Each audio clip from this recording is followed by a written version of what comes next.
Grégory, A290B sous nos yeux, qu'est-ce qui va rester sur le futur modèle de série attendu en 2024? Donc là, on est sur le Shocar qui a 85% de la version de série. Ce qui est sûr, c'est que ce pare-brise qui court sur le capot et ce capot découpé en V, ça ne va pas du tout rester. Hein. On aura un pare-brise classique comme la cousine R5 avec un capot complet. Au niveau signature lumineuse avec ces quatre optiques, ça reste. Ça sera le tips très fort de la voiture. Le design du bouclier, on l'a, il est là, sauf que pour ce Shocar, il y avait besoin d'avoir beaucoup d'aéro et beaucoup de refroidissement. Donc ici, ça va être beaucoup plus fermé. Après, on va garder quand même de l'aéro sur les côtés. Au niveau des jantes, elles sont très travaillées avec ce carré. C'est un style qu'on retrouvera sur les jantes de 19 pouces du véhicule de série. Sur la partie latérale, bien sûr, les rétros sont retravaillés. Ici, ce n'est pas des rétros qui respectent les normes. Ce traitement esthétique typique Alpine, ça, on va le retrouver. En revanche, ici, vous voyez, je peux passer ma main, ça va complètement disparaître. Hein. Au niveau des normes, ce n'est pas possible. Le bas de caisse, ici, en carbone, très accentué, va être bien plus atténué. Hein. On aura une porte qui va venir mourir ici, vers le bas. Les proportions, ici, on est à 4,05 m. Ça sera les dimensions du véhicule de série. Un peu plus grand, 9 cm plus grand que la R5, qui selon nos informations est à 3,96 m, qui s'explique par des boucliers beaucoup plus proéminents. Alors sur la version de série, ça sera bien une 5 portes. D'ailleurs, c'est en trompe-l'œil, hein, puisque quand on regarde ici, on a la découpe de la porte. Donc ça sera une vraie 5 portes. Ce qui sera une spécificité, hein, parce qu'on peut penser à certaines concurrentes, comme l'Abarth 500e ou la future Mini Cooper SE qui seront que des 3 portes. Sur la partie arrière, il y aura quand même des changements, à commencer par ce béquet spoiler qui a une inclinaison digne du WRC avec un appui monstrueux, ce qui pour un électrique doit être l'inverse, c'est-à-dire apporter beaucoup moins d'appui et de l'aéro, donc on aura un béquet moins incliné.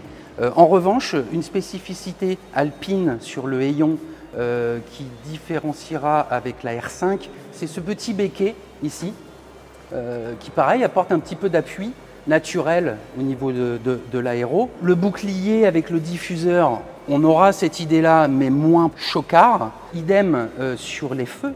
On aura quelque chose dans cette idée-là sur la version de série, sachant que la R5 a un feu avec une signature lumineuse sous une vitre. Ça sera différent sur l'Alpine. Alors au niveau du toit, on a beaucoup de choses sur ce Shocar. Ça sera simplifié sur la version de série. Le traitement biton blanc-noir n'existerait pas parce qu'au niveau industriel, c'est pas possible de faire ça. Donc il y aura en effet des couleurs biton qui seront appliquées dans l'usine de Douai, mais pas à ce niveau-là. L'arête centrale, c'est du Shocar, ce motif-là aussi. En revanche, ce qu'on sait, c'est que les équipes design d'Anthony Villain dessinent un certain nombre de stickers, personnalisation. Certaines pourront faire penser au passé, mais ça sera beaucoup des créations qui pourront habiller le toit et l'ensemble de la carrosserie. Grégory, on est à bord du concept A290B, mais sur le modèle final, rien de tout ça n'existera. Oui, là on est vraiment dans le concept. Bien sûr, la version de série, on ne sera pas assis au milieu. Ça peut être drôle, mais ça ne sera pas comme ça. L'intérieur sera très commun avec la R5. Donc on voit là, tout est reculé, les sièges, la planche de bord. Donc on aura une planche de bord assez rétro d'ailleurs. On retrouvera aussi les mêmes écrans. En revanche, tous les designs écrans seront spécifiques à Alpine. Alors, en revanche, le volant sera spécifique Alpine, notamment avec cette petite touche l'overtake qui apportera un peu de puissance pendant quelques secondes. Ça, ils vont le garder sur A290 et sur les futures Alpines. Techniquement, la plateforme qui sera sur le véhicule, qui doit sortir vers la fin 2024 si tout se passe bien, la plateforme est celle de la R5, donc c'est la CMFB EV. C'est pas du copier-coller Renault Alpine. Elle a été profondément retravaillée. Les ingénieurs Alpine veulent un véhicule ultra agile, énormément de feeling, que ça soit fun to drive, Donc la voiture est beaucoup plus large. Toute la partie avant du véhicule a été retravaillée. Donc voie plus large pour faire passer le moteur sous le capot, parce que la R5 elle aura un moteur qu'on appelle EPTZ 100, et ça ne sera pas le cas de la 290 qui aura le moteur de la Mégane E-Tech aujourd'hui. Donc ça sera au lancement moteur de 220 chevaux. Ensuite, batterie sous plancher, donc la batterie Envision 52 kWh, exactement la même que la R5. De toute façon, il n'y a pas la place pour mettre plus. Petite spécificité, on est quand même sur une petite voiture segment B, et ben on a un train arrière multibras. Ça permet des typages et de travailler la mise au point dynamique du véhicule. C'est une solution quand même assez chère, mais dans le groupe Renault, ce sont des malins. En fait, ce train arrière, et ça c'est une info Largus, c'est ce qu'on appelle du carry-over du Dacia Duster, c'est-à-dire que c'est un élément partagé avec le Dacia Duster.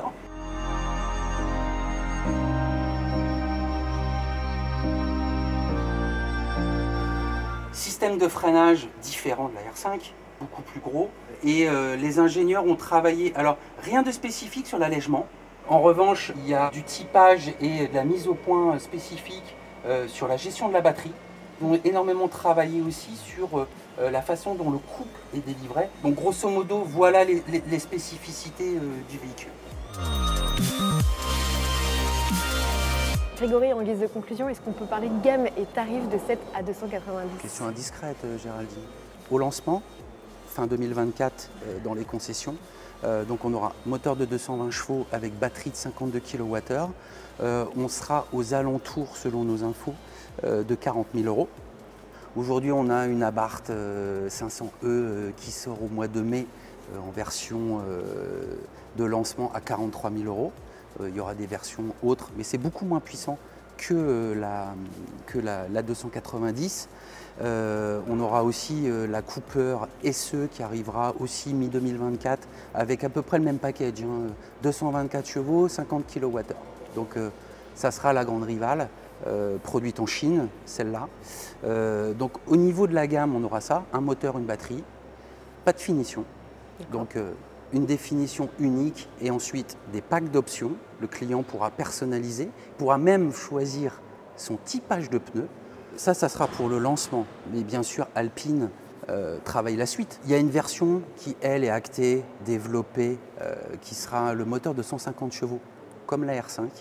Donc 150 chevaux, batterie de 52 kWh, qui permettra de baisser le ticket d'entrée, sachant que la R5 sera aussi développée en esprit Alpine. Donc il y aura ça, donc on aura une R5 esprit Alpine, et une A290. Mais nos amis de chez Alpine y voient loin. Du côté du groupe Volkswagen, nous ont présenté la petite Cupra Rebelle. Il y a aussi la fameuse ID.2 avec, on nous a dit, une version 4 roues motrices, donc c'est-à-dire 2 moteurs. Alors c'est absolument pas exclu chez Alpine. Il y a 2 solutions possibles selon nos infos. Il y a une première qui est d'utiliser le moteur de 220 chevaux et de greffer le train arrière avec le moteur du futur crossover Alpine, qu'on appelle aujourd'hui DZ110, qui arrivera en 2025. C'est une possibilité, mais ce n'est pas ce qui sera retenu, parce que pour ce type de véhicule, ça sera beaucoup trop cher. En revanche, il y a une autre possibilité, c'est d'utiliser le moteur de 220 chevaux et de mettre un autre moteur sur le train arrière, surtout qu'on a un multibras, on a la latitude technique. Et dans le groupe, l'alliance Renault-Nissan, il y a déjà ce système, ça s'appelle Aria, avec 2 moteurs. Donc il suffit de reprendre un moteur et de le mettre sur le train arrière avec des économies d'échelle faites par Nissan. Et selon nos infos, ça serait une version de 280 chevaux. Mais chut, on n'a rien dit. Sur le prix de l'entrée de gamme, est-ce qu'on a déjà à peu près une idée? On pourra baisser, sur l'entrée de gamme, là sur la 220 chevaux, on va être dans les alentours de 40 000 €. On pense pouvoir baisser le ticket d'entrée à 35 000 €. Cette Alpine A290, elle sera produite où? Alors l'Alpine A290, elle ne sera pas faite à Dieppe. Dieppe est réservée à la 110 et au futur DZ110, donc le crossover du segment C. La petite A290, ça sera faite avec sa cousine technique, la Renault R5 à Douai, avec aussi son autre cousine japonaise, la Nissan Micra. Il y a vraiment un cahier des charges au sein de l'usine de Douai pour Alpine, usine qui a été énormément transformée avec l'arrivée de Mégane. Merci Grégory pour Eh ben, toutes de ces rien. infos. Toutes ces Merci infos. à vous. Merci de nous avoir suivis sur l'Argus.fr.